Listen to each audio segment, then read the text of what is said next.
Hello everyone, my name is Ren Santos, and this is my final exam presentation for my English class, for my 1302 English class with Professor Bonnie Garcia.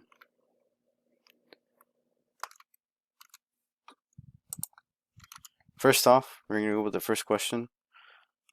It says, what do you know now about how to compose posts on social media that you didn't know before my class? What was the most difficult thing you experienced while trying to compose, create, design posts for social media?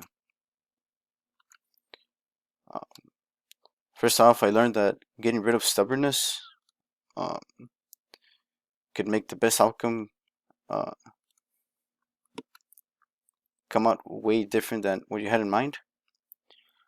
So first off, I tried making a video format, and as you can see, there's a lot of editing done, which means that I wasn't doing so well with presenting the information by myself.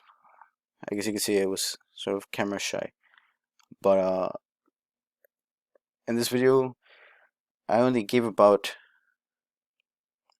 2/3 of the information that I was supposed to give for my sources, and it took 15 minutes. And on the bottom picture, there's a second video that I tried to make with 6 minutes of video, but with half of the information. You can see I tried to add pictures to sort of take away my screen time and try to fix a problem.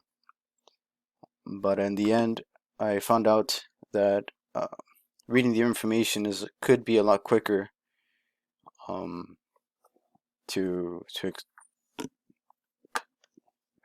understand it, or it could be a lot quicker to absorb the information. And it only fit into 4 slides, so that was great too.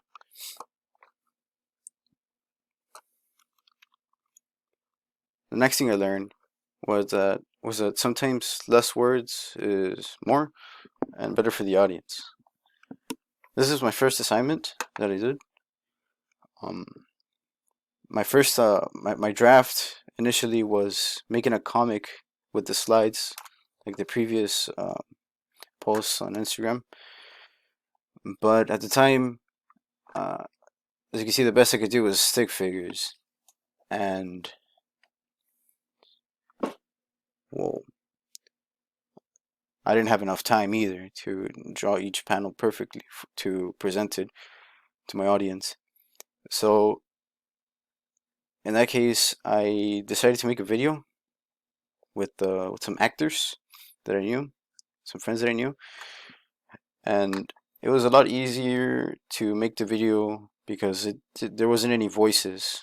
As you can see, less words is more. There wasn't any voices.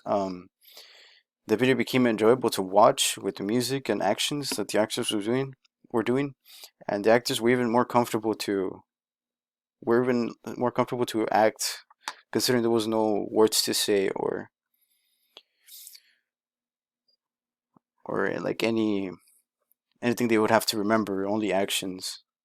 And considering it's in real live action footage, I figured it would be more relatable to viewers.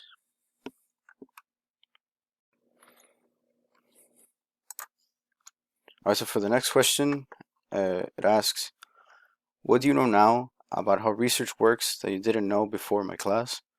And what was the most difficult thing you experienced while doing the research? Um, this is something I turned in for class. Do I have to do it in a timely manner? And it's a meme that says like that Google Scholar is better than Google regular for finding sources. And I learned to go to different spaces for sources. At first, the only places I would go look for sources were Google, Wikipedia, and maybe YouTube. But YouTube and Wikipedia were not good places to cite sources from. And Google it doesn't specify to educational purposes. It's very general, very vague.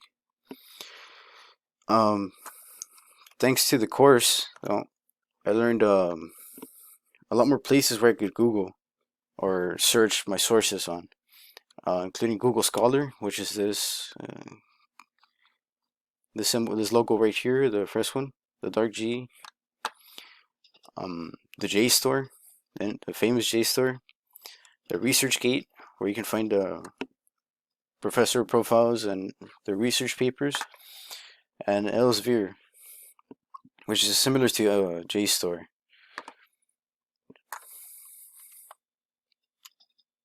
I also learned how to briefly go over your sources to understand them and connect the dots to your question. And for example, my question was, what are some reasons gardeners choose to communicate with each other? The source one was my first reason. My source two was my second reason, and my source three was my third reason. Since I was looking for reasons, Since I was looking for reasons, I had to connect the dots on the sources to best fit. I had to sort of find what they were talking about, and usually you can find them in the abstract, but reading the whole article really goes into detail onto how you could use it and what it's really talking about. Because it sometimes articles don't show much at the surface, sorry, and it could be really hard to know if it'll help you or not. The third question would be the third question is, what do you know now about how to search for or talk about your secondary sources that you didn't know before my class? What was the most difficult thing you experienced while searching for your secondary sources or communicating your secondary sources ideas to your audience in the post? I learned that you need to reword your topic or question when searching for your sources.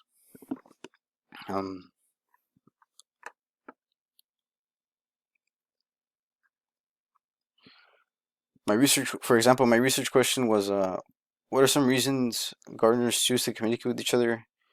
And in order to find pretty good sources that were exactly what I was looking for, I had to reword my question into like, what motivates gardeners to talk to each other, or keyword motivates, or on some institutional libraries, they had a method of searching on their search tab, which included using and or in between words, and I would usually have to search for gardeners and communication and communities, which I could have included more words with and or, and they would go over all of their articles, searching for those keywords and showing me what they had. So I thought that the and search was really cool. The second thing I learned was the gap. I learned that it's a very developing concept. In the past, you're usually taught to find the sources you need and sort of use it to support your idea or what you're trying to explain in your paper. But I found that it's really hard to find the gaps between their information or what could be wrong with them.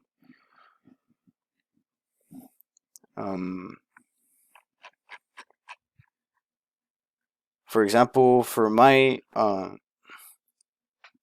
sources, I had a really tough time finding what they could have done wrong in their research,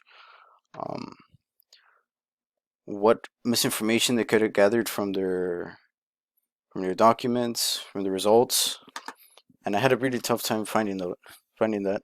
But I did realize that every single source that I had took place on the other side of the world.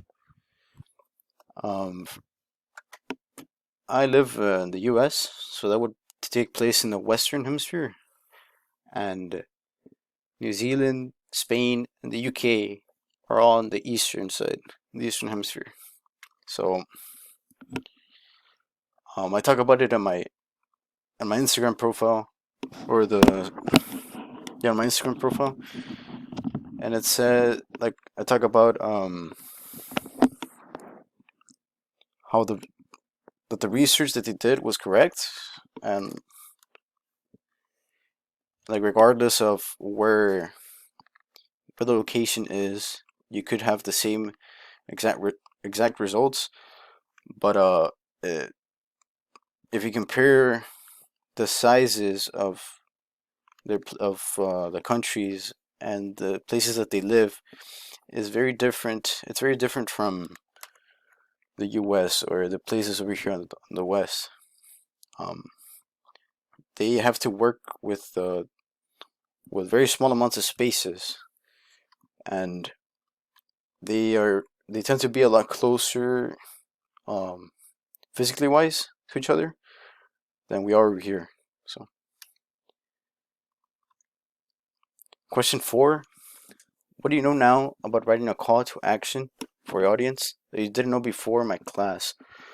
What was the most difficult thing you experienced while trying to compose, create, design a post that would call your audience to action for social media?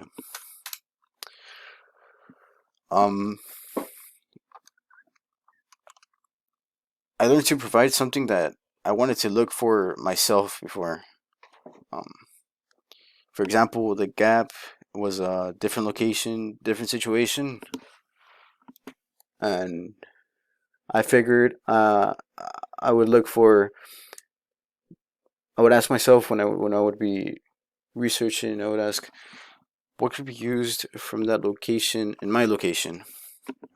What is the missing piece? Is the reason that we have space something we're missing from from them not having space? Can we use their form of communication for ours to make our gardening environment a lot better? I was like, and why has it not been used? What is holding us back from doing that?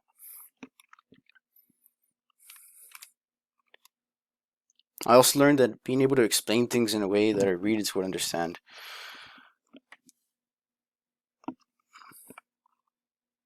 Considering the topic isn't very controversial or something that is very relatable to some people around, it it could be easily the audience could be easily bored if they see something that they don't understand.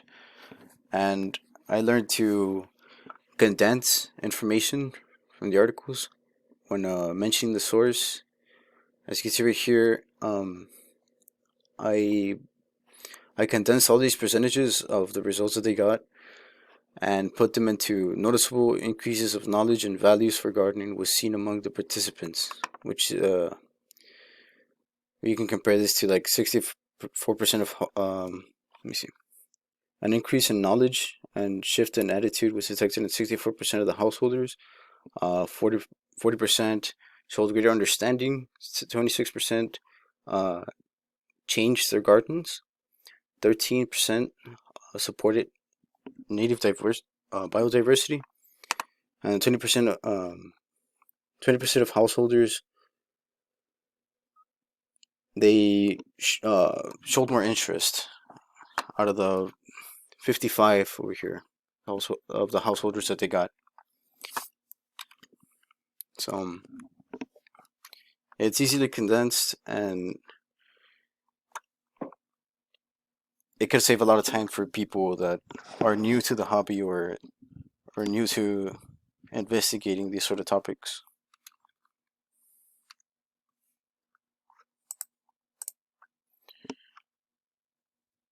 All right, this is the end of part 1.